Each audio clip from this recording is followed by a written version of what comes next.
Hello, and again, welcome to Bit Depth. I'm Santiago Ramones. Not across from me, but across from me through the power of the internet. Who are you? Ted Tamayo. Yeah. This is my first through the internet podcast. Hopefully it is of decent enough quality, but this is the way we got to do it sometimes. So who are you? What do you do? Tamayo, I like to think of myself as a guitar player, but really, I guess I'm just a student of the instrument, and someone who likes to make music. Maybe one day we'll make a career at it. Other than that, I guess I've had a couple of titles: soldier, student, a lot of different things. Really, pre-seminarian. At one point, I was considering going to a seminary. Whoa. I didn't know that. Yeah, a lot of people don't. So which of these things do you consider to be your main thing? I guess really guitar. I mean, my approach to the instrument is a little bit monastic in a way. Kind of like life's pursuit sort of thing, you know? Yeah. And I decided if I'm going to do one thing, I want it to be guitar and to reach the best levels that I can personally, and not let really anything stop me from that. Yeah. Including my family's sanity at times. When I'm playing the same lick for the 9 millionth time and they can hear me on the whole time, Yep. I guess it's like meditation in a way. Yeah, I mean, it's cathartic in a lot of ways. I think, especially when you get into, more rhythmic stuff, right hand picking, locking them with a metronome, I feel like that's really, one of the more kind of euphoric moments for me personally, because it goes beyond self-expression. It becomes a part of you, and even if you're not as good at it as other people, it's still an extension of yourself, and I think that's the goal ultimately, Yeah. And by that I mean monastic. It's like watching kung fu movies. What's the secret of the fist and stuff like that? Right. I think it's the same thing. So when did you start playing guitar? I've been playing guitar, since I was 15. I knew some open chords, campfire stuff. Nothing really, like what would come later. But so I guess you could say 16 years. But if I wanted to be serious, I took it up really, really seriously in Iraq in about 2008. So about 10 years. Yeah. Yeah. 10 years seriously. 16, casually. 8 casually, 10 seriously. So. Yeah. Well, that math is wrong. You know what I mean? We're musicians, not mathematicians. Yeah. So what made you really start playing? And then also, you might want to explain the fact that, hey, why were you in Iraq? Oh, well, I was in Iraq, 19 kilo as a tank gunner. Well, I wasn't a gunner when I was in Iraq. I was, just a private. But, high school, gifted and talented, sophomore slump, did really great through elementary school, really great through middle school, and then crapped out in high school. couldn't really get into college. Couldn't do a lot of things. So it just seemed like good thing to do. Are you particularly patriotic? I guess when I was younger, it kind of gets programmed into you a bit. I come from a military family too. Oh, okay. I guess it depends on what your definition of patriotism is. I saw I saw one, like patriotism. One definition on the internet, patriotism is making a country that you can be proud of. And then like, Right. some people consider it being proud of your country no matter what. Which I think is bullshit. That's a really terrible way to look at things. I mean, it's Yeah. a lot of terrible things happen. All countries, all governments have done terrible things. Sure. Every single one of them. So I mean, it's not wholly unfair or wholly fair to just be like, oh, America was the shittiest country, blah blah. The Dutch were fucking over black people. The Germans are fucking over black people. Right. Yeah, everybody was being hella shit to everybody. That doesn't mean you get to just give them a free pass for it either. Right. So I'm not gonna sit there and be like, oh, America is the shittiest country. But like there are things that need to be acknowledged. So I guess that's really where I stand. Like. In terms of like, the people and stuff like that, yeah, I think that America has done something great with like its diversity and its general tolerance towards people of a lot of different creeds and stuff like that. Right. But blind obedience, blind love, I'm not really about that. Right. Well, I'm happy to hear that. Especially lately. We might get into that later. But so you're deployed, you're picking up the guitar. What made you really start taking it seriously? It was a record by Necrophagus. It's called Epitaph. Came out in about 2004, so 4 years after I was in the Army. Because, 4 years before I was in the Army, I guess. I had never heard it. I'd never really gotten past like Metallica was like the heaviest stuff that I was listening to at the time. I was System of a Down, stuff like that was like what I was into in high school. Right. Ride the Lightning was my favorite album. So I mean, it's not like I wasn't aware of metal, Right. But when Epitaph came on and the first song Stab Wound, which is a song I'm still trying to learn to this day, it just blew my mind. I was like, I want to do that. That's what I want to do. And I mean, I was 20 years old, so late bloomer. But at this point, like, I don't really care. I'm where I'm at on my journey. Yeah. But I heard that and I was like, that's what I want to do. And so I got this crappy acoustic guitar from it's a Bazaar we call the Hajimar, which is kind of racist in retrospect, but it was the Bazaar that they had. So I bought the guitar. It was like $100. Had action sky high. I didn't know how to do anything with guitar at all because I'd only just played the ones my dad had laying around, and just got started. Just started trying to teach myself how to play. Got tabs, tried to play easier stuff, and didn't look back. Just kept going. What was one of the first things that you tried playing on that $100 sky high action guitar? It was a Chiodos song. Do you guys remember them? Yeah. Chiodo. I don't remember the name of the song. It was on the album with. I haven't listened to Chiodos in like 7 years. Probably about almost as long as since I tried to learn the song. It was off of All's Well That Ends Well. I'm pulling it up now. It was the one with the dude in the boat and something all epic. It was One Day Women Will All Become Monsters. That is a really concerning title. Yeah. Yeah. It's a sign of the times. It may have been Baby You Wouldn't Last a Minute on the Creek. I can't remember. It was one of these two terrifying, vaguely rapey songs. Right. So, I mean, do you consider having a guitar, especially, was it an acoustic guitar?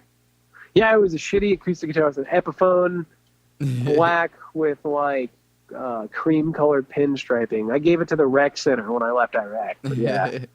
So, I mean, playing like metal shreddy stuff on an acoustic guitar, it's people sort of like kung Oh fu no, speak about how it wasn't any accomplishing any of that. It was just garbage. It was right, total right. trash. Yeah, like I didn't understand anything.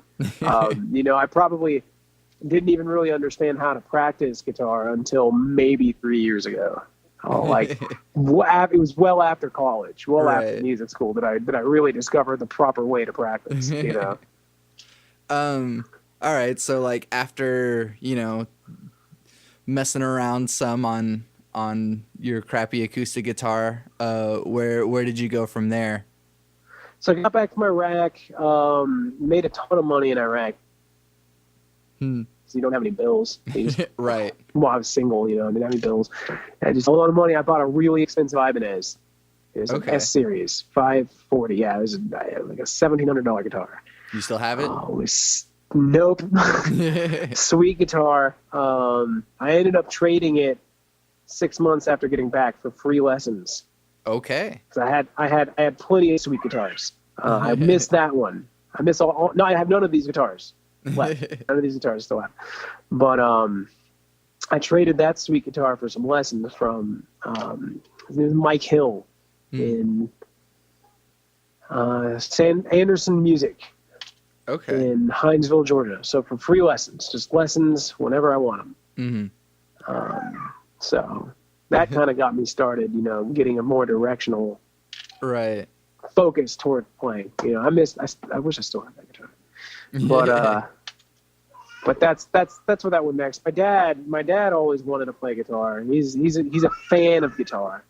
He plays a little bit, not much, but he's a big fan of guitar. And he'll kind of look and see what my tastes are at the time. So I've had, several iterations of my taste before settling into what I think is probably going to be my permanent taste. Sure. But, when I was in the Strats, he would buy a ton of Strats because he's just loaded. And then, when I was in the Les Pauls, he bought a couple Les Pauls. They're more expensive than Strats, so we didn't get as many of those. Right. And then, I've been playing shred style hot rodded guitars. They're Strat shaped, humbuckers and a Floyd Rose 24 frets. I've been playing those for a few years, and he's just slowly been buying more and more of them. I'm actually working on one that he bought now, trying to get it intonated.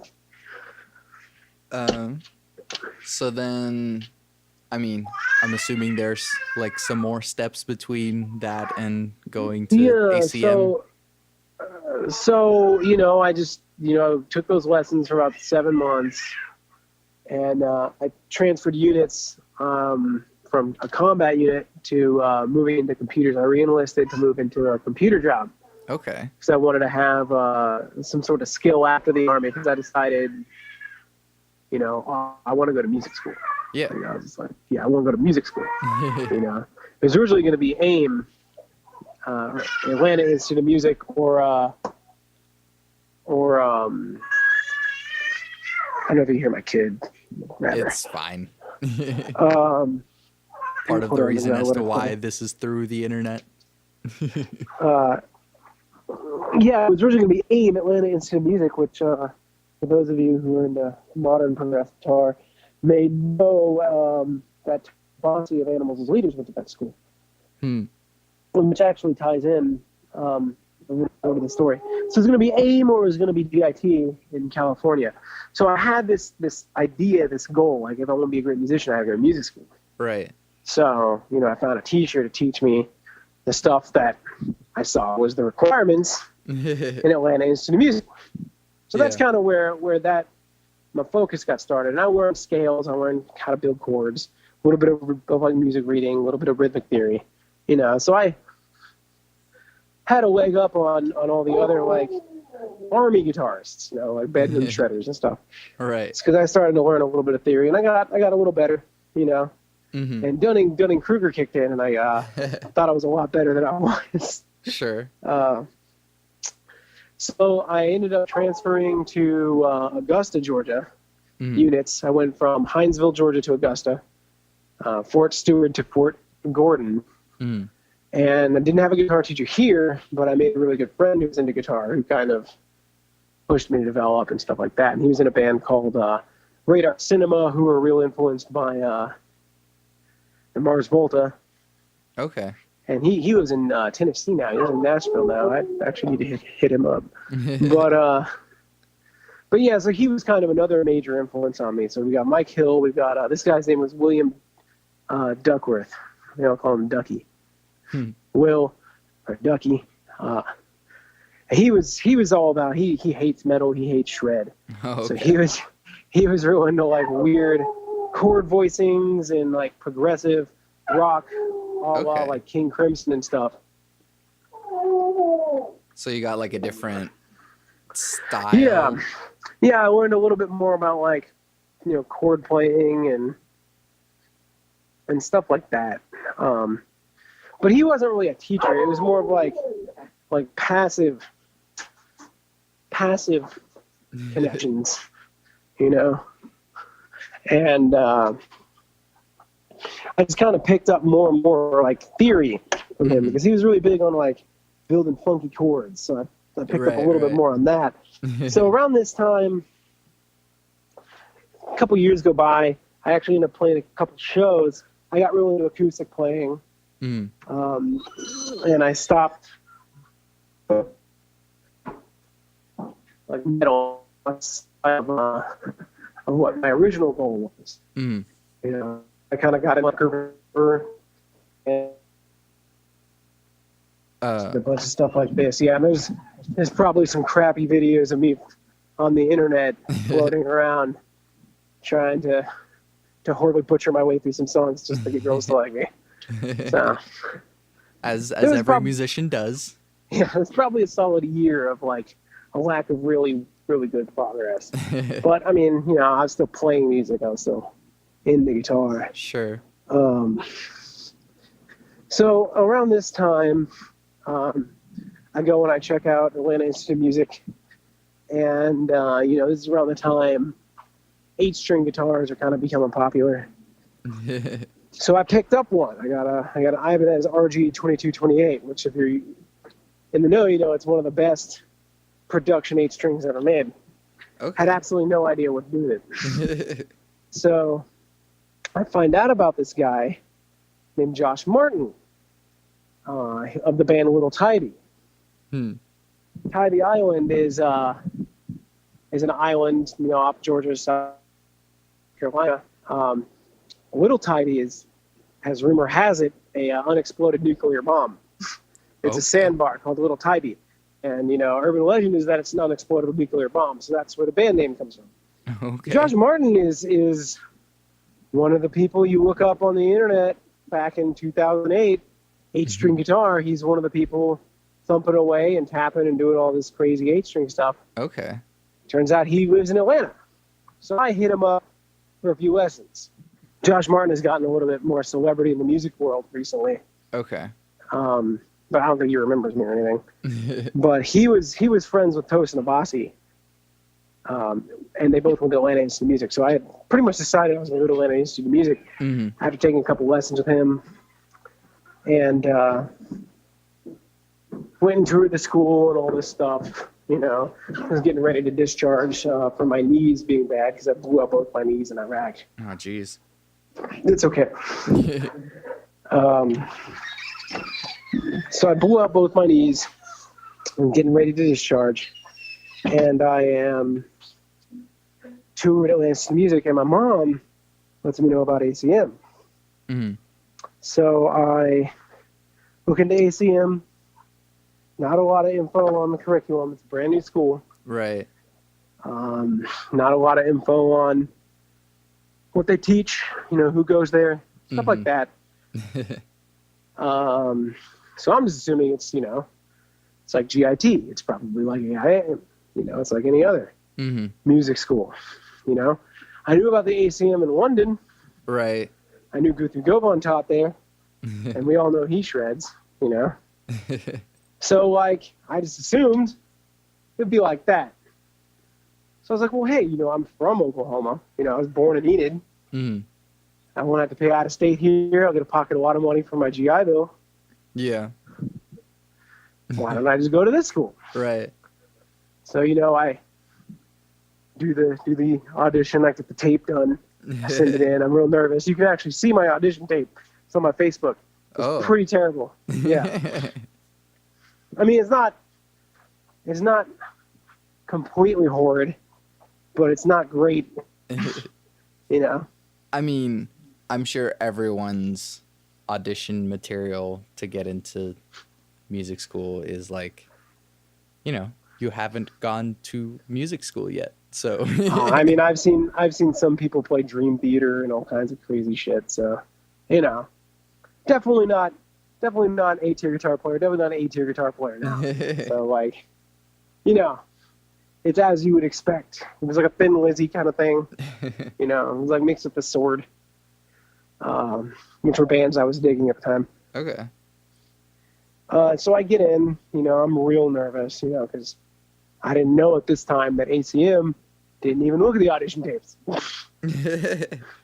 So like, you know, I was nervous, but I got in. You know, and so I moved here, and went to ACM, went to the bachelor program, and after that, really, you know, I was a little disenchanted because I was thinking I was going to be a great shredder by the end of it, you know, and like go through the school and, you know, like 90% of the time I didn't even have a guitar in my hand during class.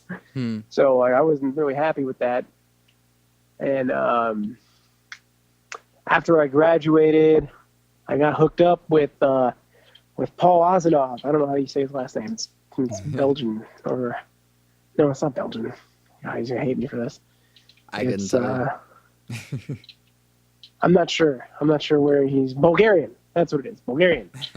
We just call him Paul Oz, but he's the great Paul Oz. Fantastic, unbelievable guitar player. Extremely talented, extremely skilled. I get hooked up with him. He sees this death metal thing that I posted on a guitar forum. Mm-hmm. He tells me it's really heavy, blah blah blah. You know, oh man, this is really cool. And I befriend him on Facebook, and you know, I find out he does mentorship and he does guitar lessons, and cool. he's from Canada. So I got linked up with him, and I went through his mentorship program. And you know, after graduating, he's one of my best friends. Cool. You know, I talk to him all the time about just like everything. Yeah. You know, and my playing exploded. I'm way better than I was before. I actually can, you know, kind of be proud of the bachelor's degree on my wall now. I feel like I deserve it, you know.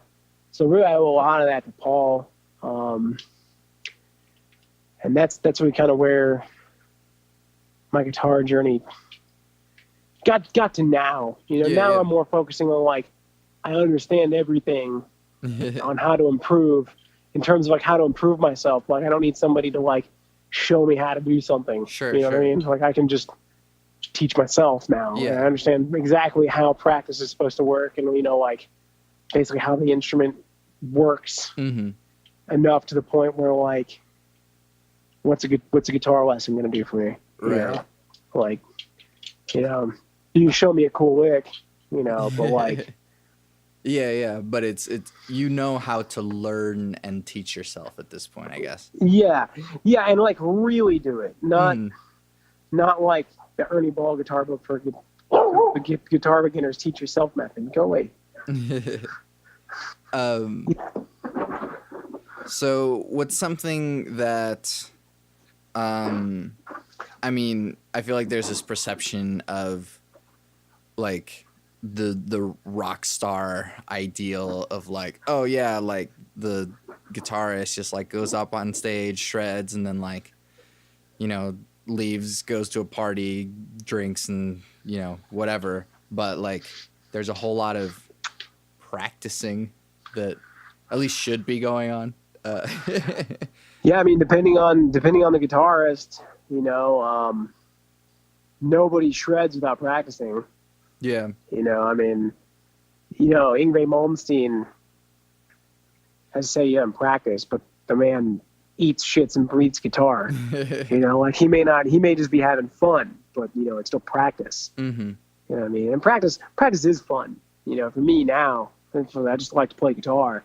You know, like I don't get really frustrated with things anymore, even if they're, you know, damn near impossible. You know, it's just like, well, I'll have that down in 6 months. You know, I can just think of it like that at this point. You know, it's all fun.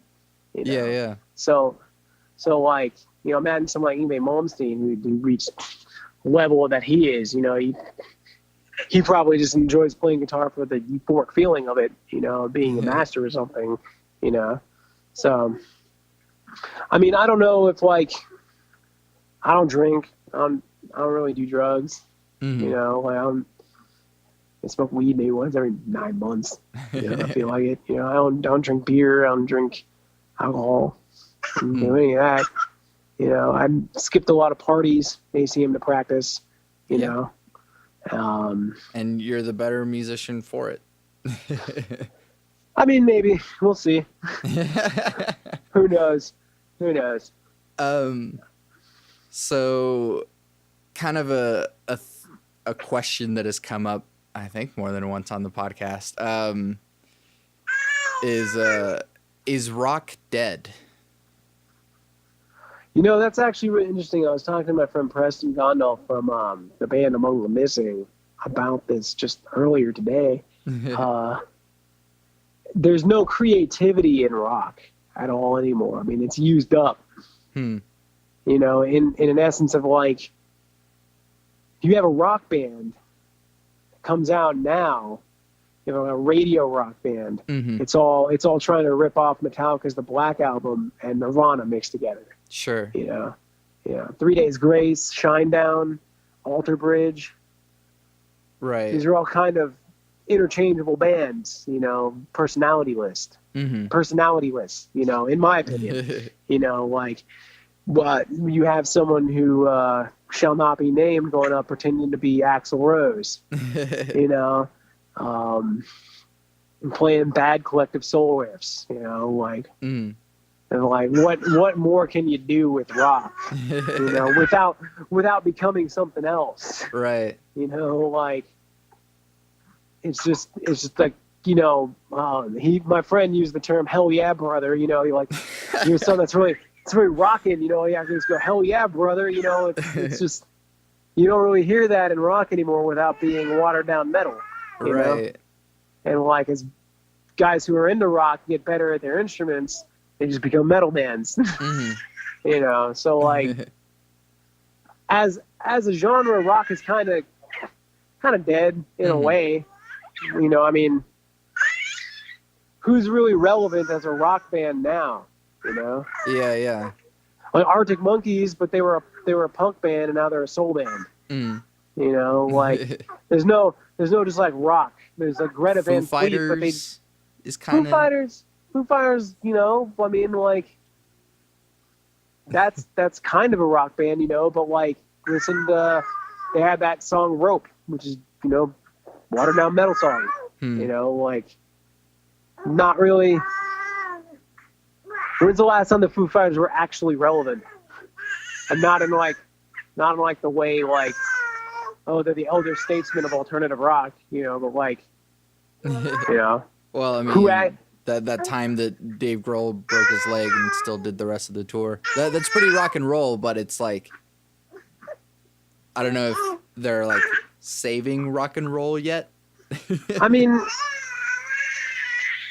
Dave Grohl is great. He's awesome. And Foo Fighters have some wonderful tunes. But I mean, like, Kanye West can fart, and it's a more relevant track. Sure. Well, he basically did recently, so.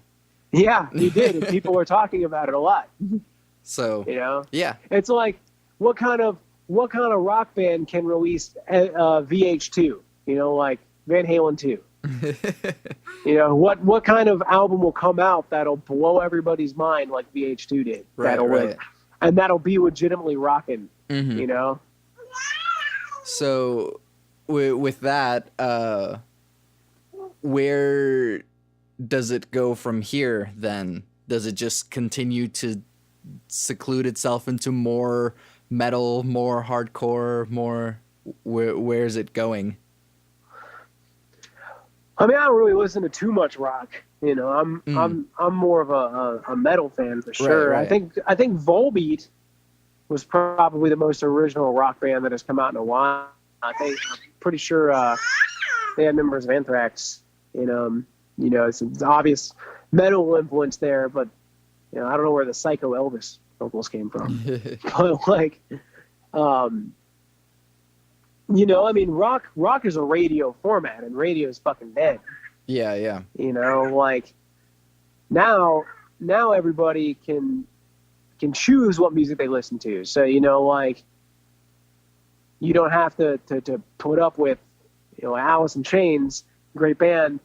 You know, they had the sludge elements, the shoegaze elements in like Jar of Flies and, you know, stuff like that. No, not Jar of Flies. Sludge Factory had some of the shoegazy elements and like the sludge metal elements and stuff like that. Now you don't have to listen to that on the radio. You can just listen to whatever the hell you want on your Spotify playlist, or your Apple Music.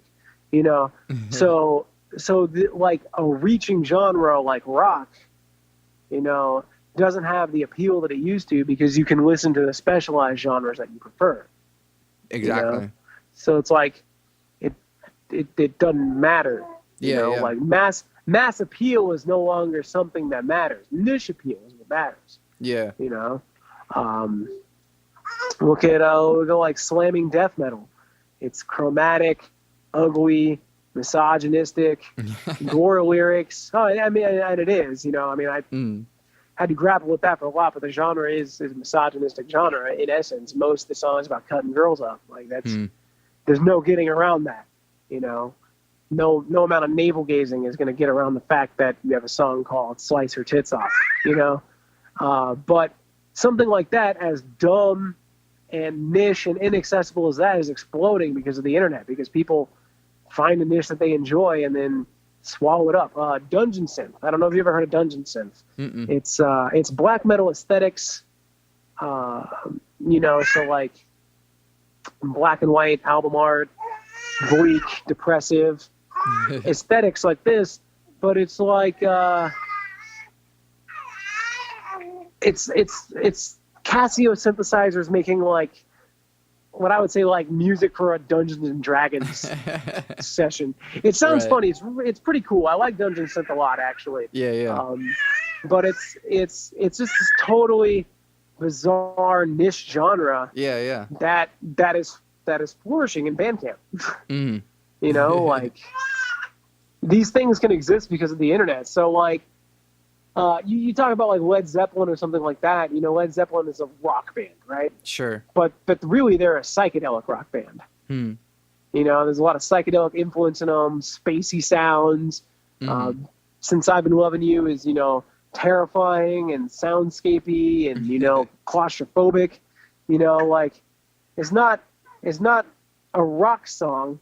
It would be a niche song. You know, I mean, it's not like 3 Days Grace is going to put out a fucking Since I've Been Loving You cover. Sure. You know, with their guitarist coked out of his mind, you know, playing the same blues lick over and over, but still ruling because you don't understand why. It's just amazing. That's what like Led Zeppelin's like, you know?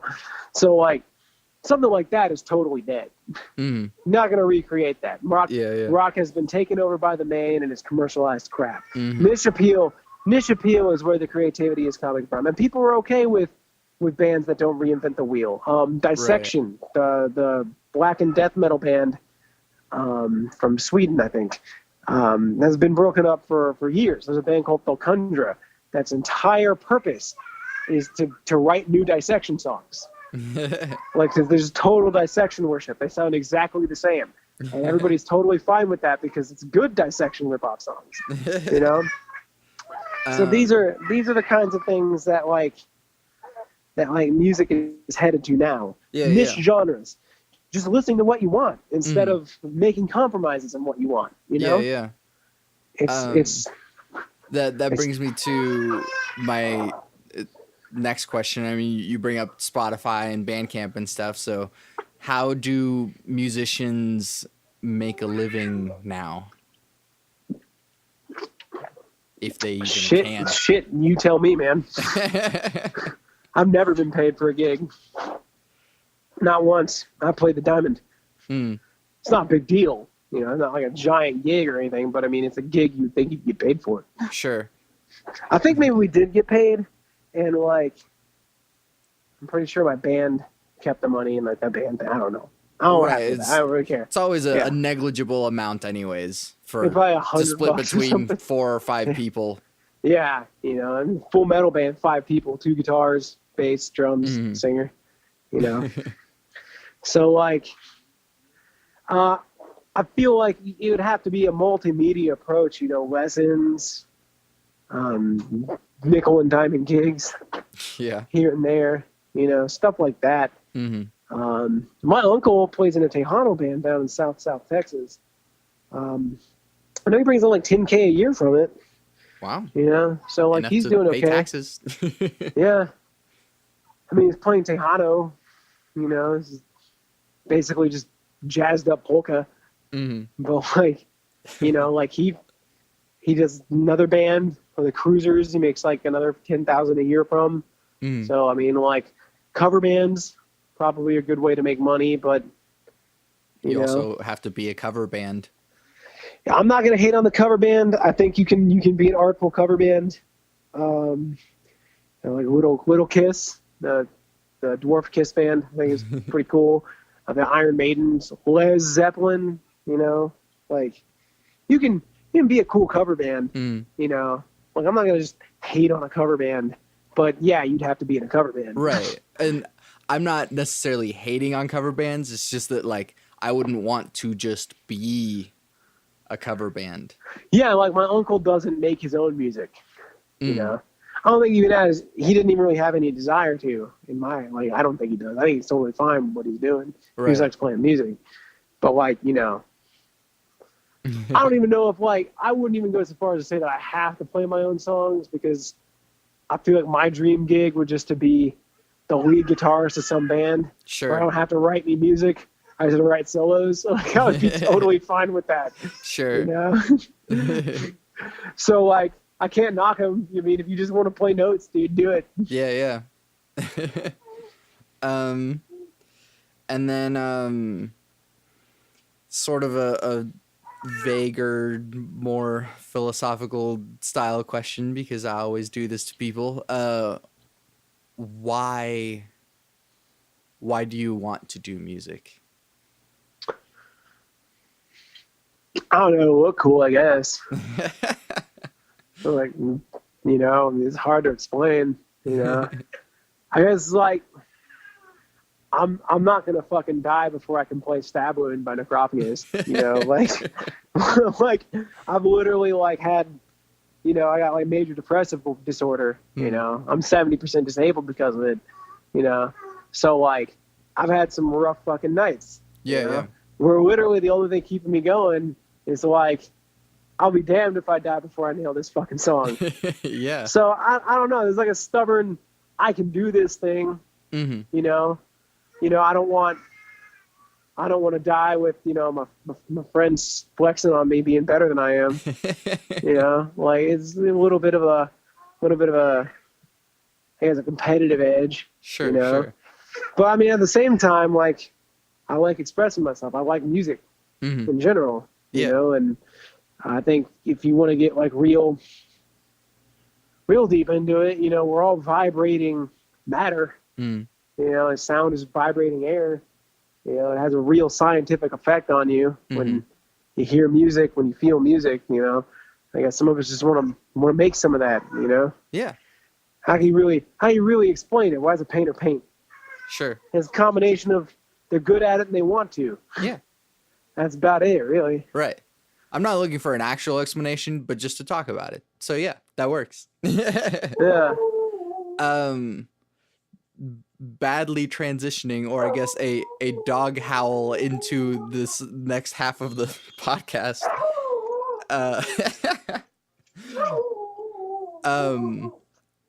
What is the role of spirituality or religion in your life? Well, I mean, I kind of go back and forth on the God thing, especially concerning like the Christian mythos. Some days I'm pretty sure, there's probably a God. Might even be a Christian God. Some days, not so convinced. I know you can't oppress people based on if you feel like there's somebody there. I'm not a big fan of that. But I mean, my own translation, or like my own interpretation of like that, I mean, it says right there in the Ten Commandments, thou shalt not use my name in vain. And I feel like a lot of people like think you're not supposed to say like goddamn or something like that, but I've always interpreted that personally as don't say you're doing something in the name of God Right. if it's like a horrible thing to do. If it's anything Sure. to do, like that's not your place to do something like that. Mm-hmm. So like, about people and so I guess in like the role of like laying awake at night and like tossing and turning and having an existential crisis, I guess it's pretty important. But in like the day-to-day life, especially growing up Catholic, it's not really something that's a huge major part of me. Mm. Besides that like wonderful Catholic guilt I got. Yeah, no, Which, I sympathize with that. I too was raised Catholic. yeah. Which I think it's great. I'd rather, feel guilty than, be like a Baptist and be a judgy asshole. Shots are being fired.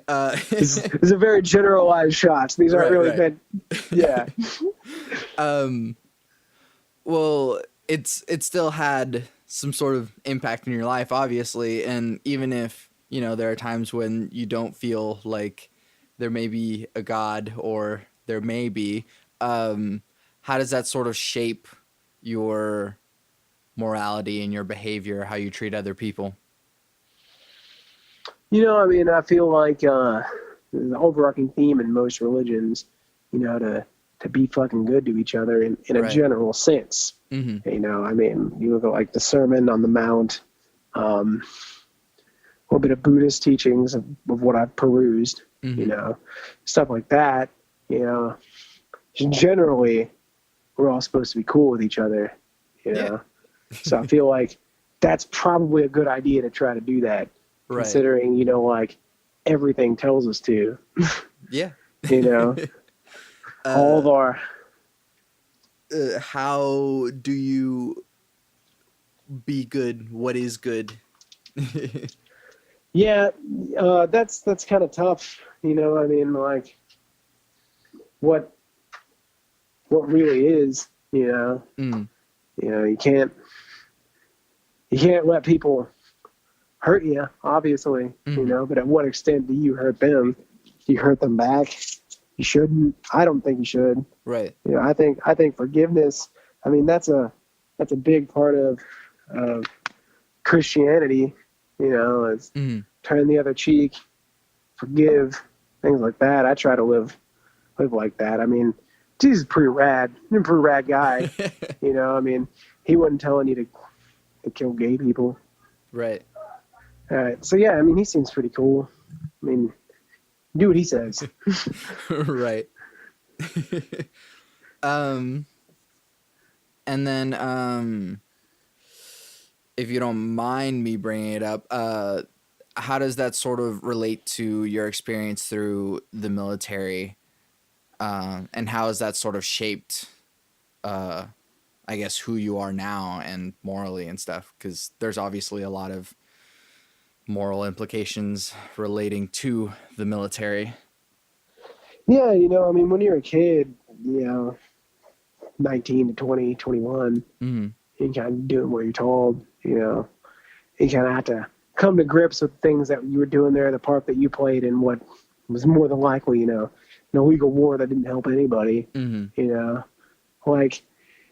we set up a hospital for kids and, we got a school set up and we passed out water filters and stuff like that. Which is good. there was a guise of a humanitarian effort. I try to hold on to that kind of stuff, and then like nothing you can do about, whatever now, So like, I guess just move forward and try to make amends, Yeah. And then, how does that worldview, I guess? Oh, wait, I have a couple straightforward questions that I always ask, and I need to remember to ask them. One, God, question mark. What about it? Well, I guess so. Does God exist to you, obviously? And I guess, what is your definition of God? We talked about we're all vibrating matter. Taking a couple philosophy classes, a few ethics classes, one of my math classes, one of my professors was like, it's really starting to look like, there's an organizational theme to everything, you know, Hmm. which again, I mean, it's a human nature to assign order to things, Hmm. even if that order actually isn't present. So you can't really fully trust something like that, you know, Yeah. in my opinion, anyways. But, at the same time, I think there's an old philosophical question that no one has been able to counter. It's like, there's no point to life if no God exists. Hmm. It's just what points you make, Yeah. you know. But if there is a God, there is an actual purpose. But if not, there's no real purpose. There's purposes we assign, Sure. you know. So, like, at the end of the day, I'm pretty sure he's not going to care if you're cranking it in the bathroom, dude. So I think he's safe. Right. The universe is pretty big Yeah. for that to matter a whole lot. Uh, and then free will question mark.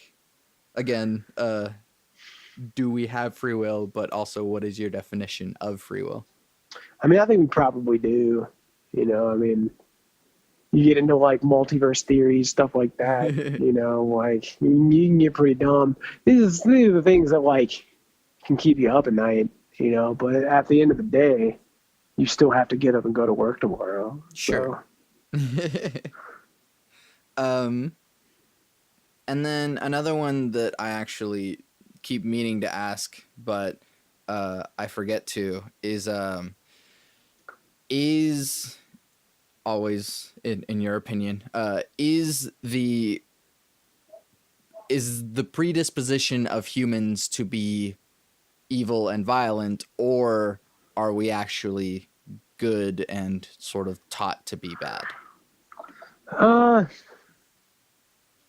I think that's like a multifaceted thing. Like I think you have a genetic predisposition that can be nurtured out. And vice versa. I think every human being is different. I mean, So I more mean, tabula there's rasa. yeah. I mean, there's you talking about the blank slate. Yeah, there's serial killers raised by loving families. Right. I mean, there's serial killers who are basically raised in a perfect environment to create a monster. So like you don't really know. You Right. never really know. I mean, genetic capacity. It's like fitness. Mm. People have a genetic capacity for a certain level of fitness. Sure. Most people do not reach the peak of their genetic capacity. Mm-hmm. So likely, there is some sort of pre-programming, I think, Mm-hmm. within everybody. But the major role that it plays is probably not very high. Yeah. Like who really knows? I mean, you've got people who go to school for their entire lives who don't fucking know the answers to these questions. Sure. Like, do I think humanity on a whole is bad? Probably not. I mean, most people are just living their day-to-day lives. The big catastrophes and horrible events were committed by very few people. Sure. And most of those people, like Holocaust, stuff like that, people following orders, they're scared because it's living nature, and it's natural to follow the leader, Mm. Do they get a free pass? Hell no, that was terrible. But like, Right. The orchestrators of this event, there's very few people who did these things, Mhm. So like humanity on the whole evil, probably not. Misguided, more likely. Okay. I like Yeah. that. And then I don't know if I want to get into the politics of things. Um, well, yeah. Lately we've been seeing a battle going on between sort of. I mean, you can call it conservative and liberal, but it's also a bit of like we should care about each other, or no, we don't really have to care about each other. Yeah. Uh, so I guess one direction that I'm asking this question is sort of how how do you think we got here with the epitome of selfishness being the most powerful person on the planet? How do we get here? I think it's a combination of things. They always are. Um, you know, had 8 years of moderately liberal, which, if you listen to the other side, the most liberal fucking thing that's ever happened. Sure. But moderate liberal who, bombed the Middle East in the Stone Age and drone strike people to oblivion, but won Yeah. a Nobel Peace Prize. So, Mhm. riddle me that. But, Yeah. the backlash, always going to be strong, Mhm. Come in with populism, blame an easy target, immigration, Muslims, stuff like that, Yeah. you Yeah. know. But I think that, you know, the counter really dropped the ball in the way that they handled all this. You can't really expect to scream and call people racist and stuff like that, and then expect them to come to your point of view. Right. You create, all you do is you create people entrenching themselves furthermore into their view, and then the people they're close to see the way you treated them. They don't even know anything about politics. They're just gonna go with their friends. Exactly. That's obviously an extremely simplified case. I'm not gonna blame the other side for the victory, but let's be real. Yeah. That's not a mature way to handle these things. Exactly. You don't scream at people and then wonder why they didn't come to your birthday party. Yeah. Yeah. How do you think that conversation can be improved? Oh man, dude, I don't know. That's It's tough. all right to say, I don't know. That's tough because for the first time in my life, I was called a spick by someone on a Pokemon forum of all places for being half Hispanic. And you go look at his page, and he's all about Trump. Of course, my dad, being Mexican, big fan of Trump too. But I think people choose to not hear the things that are bad. Go up to a giant Obama fan and let him know that he drone strike the Middle East in the fucking Stone Age. Right. Let him know that he dropped more bombs than any other president. Right. He ran wars that weren't actual wars. We were at war with these countries, but not technically because we didn't have troops. Sure. But we were still killing their people left and right. No one wants to hear about Obama doing that. It's like Justin Trudeau. People want to act like Justin Trudeau is like a great icon for LGBT rights and stuff like that because he wore rainbow-colored socks. But he sells weapons to one of the most anti-LGBT regimes in the Middle East. He supports them with weaponry. To people who throw gay people off of towers. Yeah. For being gay. But let's move to Canada because their money smells like maple, and it's so much not here. When their immigration is even stricter than the U.S. Right. Yeah. So people want to hear what they don't want to hear. It's a tough situation, and if I had the answer, I would probably not be sitting in my room. I would be solving problems. Right. On a little bit of a lighter note, because although I always wade into these areas, I've been lately trying to lift it back up near the end, which is what makes you happy? Oh, my kids, man. My girlfriend having a good day makes me happy. I like going to movies alone. I know it sounds selfish, but that's something I really enjoy. A big old plate of perfectly cooked ribs. I'm a simple guy, man. Nailing a solo, having somebody scream how hot I am. I'm easy to please, dude. I like it. Those are all great things. Yeah. And then lastly, what advice do you have for people? In the realm of guitar, man, learn how to practice. And the best way to practice is to learn the songs you want to play. And if you're not good enough, learn easier songs. And just don't give in to the temptation of thinking you're good. Don't ever do that. It's okay to know your value, but don't ever think you're good. Right. Yeah. I like that. I like that a lot. Or else Dunning-Kruger comes in and Dunning-Kruger creeps in. Dunning-Kruger can fuck you up for months, years. It can be bad. Ask our friend Brett Landry how bad it can be. He wouldn't know because he's stuck in the middle of it. That name is there, and I will let it be there. But yeah. Ted, thank you for doing this. Hey, no, anytime. Where can we find you and your things, or if those aren't there, what do we have to look forward to come from your magical fingers? Oh, no, don't say that. But the Aberrant Construct EP is on Spotify and Apple Music. I wrote a lot of the music for that album. I didn't record any of the rhythm tracks, but you can hear one of my solos on, I think, the second to the last song.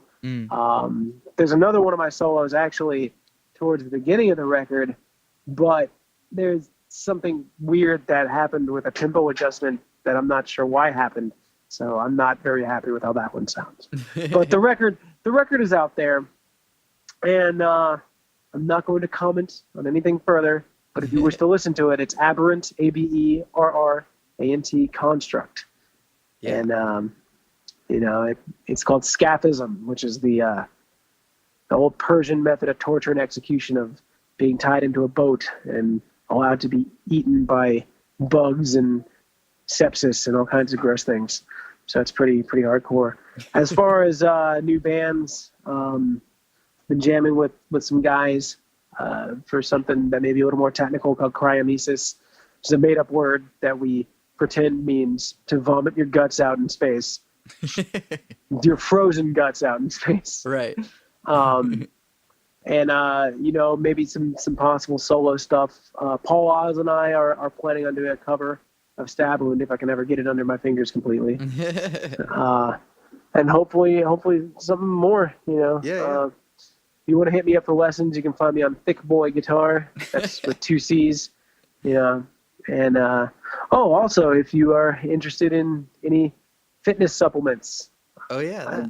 I'm a total athlete at Total Nutrition, and you can find me at Ted Tamayo on Facebook and hit me up, and I can get you $10 off. Yeah. I mean, I don't know how comfortable you are saying it, but I'm comfortable saying it. Ted has been getting swole, and he's looking hot as hell. Well, thank you. And talk a little bit about that. What made you just start just going at it? So really what happened is I saw a picture of me from Thanksgiving in 2015. And I was like, what the fuck is that thing sitting there on that table? My face was so round. And I just had large man breasts and a giant gut. And my XL shirt was screaming for mercy. And I was just like, is that really what I look like?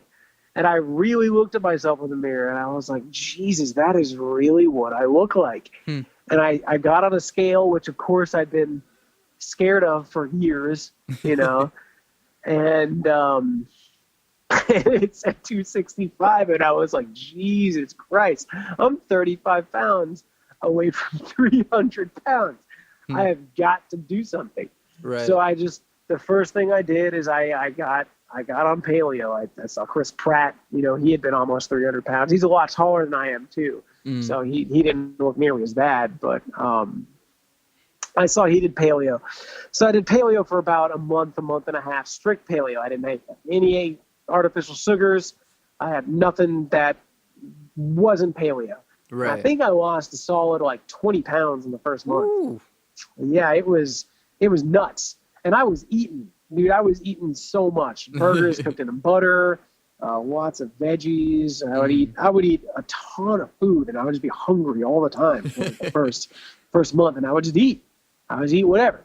Um, after that, I kind of moved more towards a generalized low carb diet. Sure. It's not like super low carb. I don't go into like ketosis or anything, although I'm sure I have done it occasionally, but not ever by design, just by accident, just by, how I eat, not planning to go into ketosis. So for someone like me, my height, my weight, I would have to get less than 20 grams of carbs, and I wouldn't even be able to have my protein shake.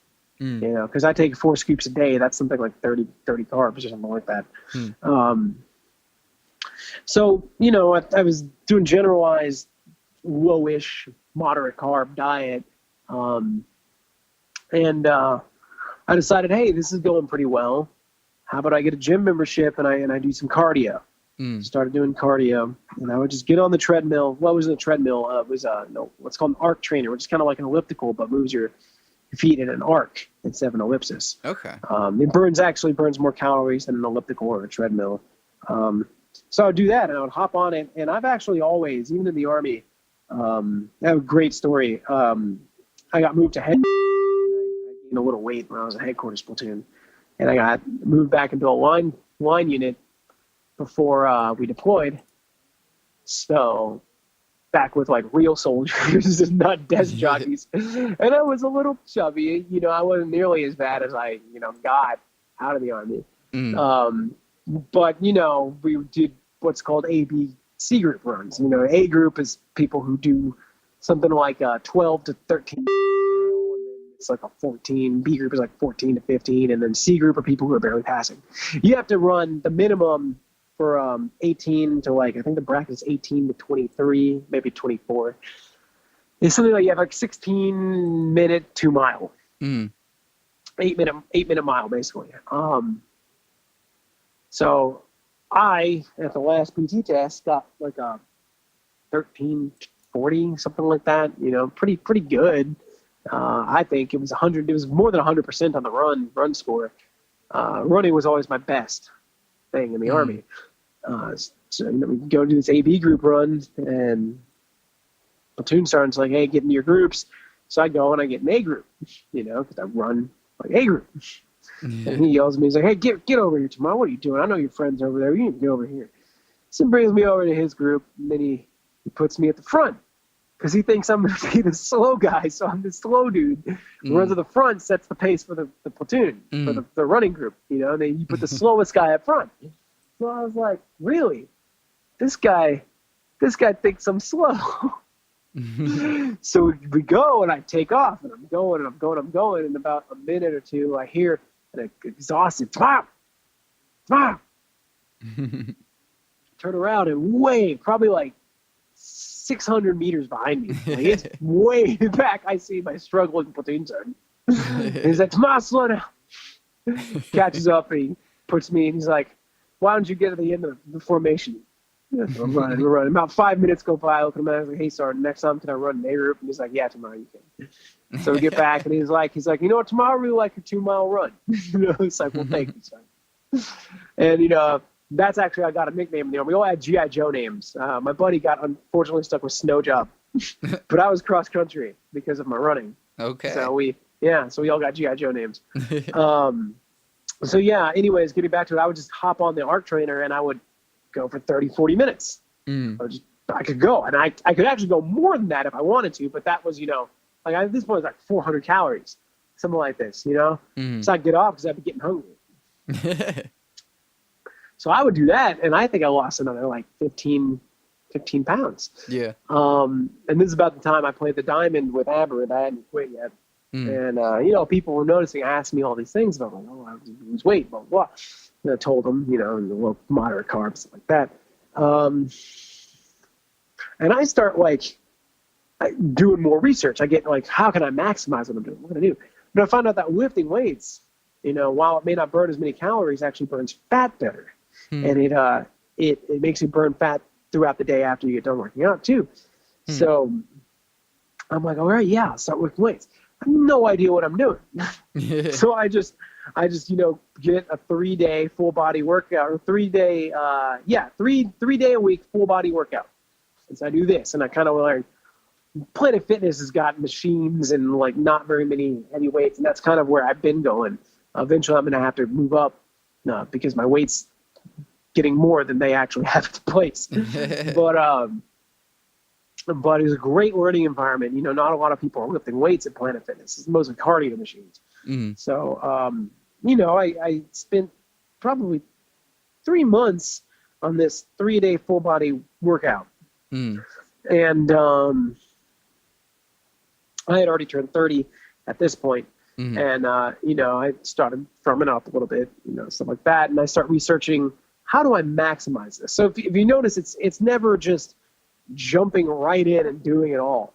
It was a gradual journey and like exploration. So I was like, how do I maximize what I'm doing? Learned about splits, learned about maximizing your weightlifting routines. And I decided I needed to start maximizing my intake, my protein intake and stuff like that. So I learned I need to get about 200 grams of protein a day, which is really difficult at 1,800 calories a day. I basically cannot screw up, or I will not have the calories to get the rest of my protein, and I'll have to do like extra cardio.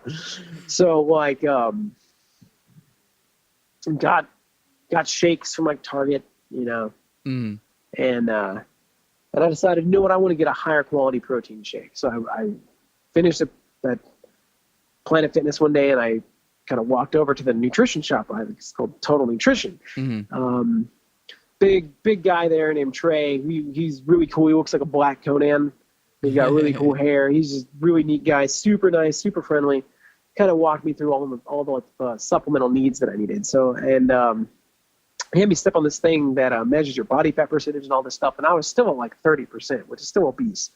So I was a little, you know, off put by this. But he's like, you know, your muscle mass is really good though, so you don't look anywhere near 30%.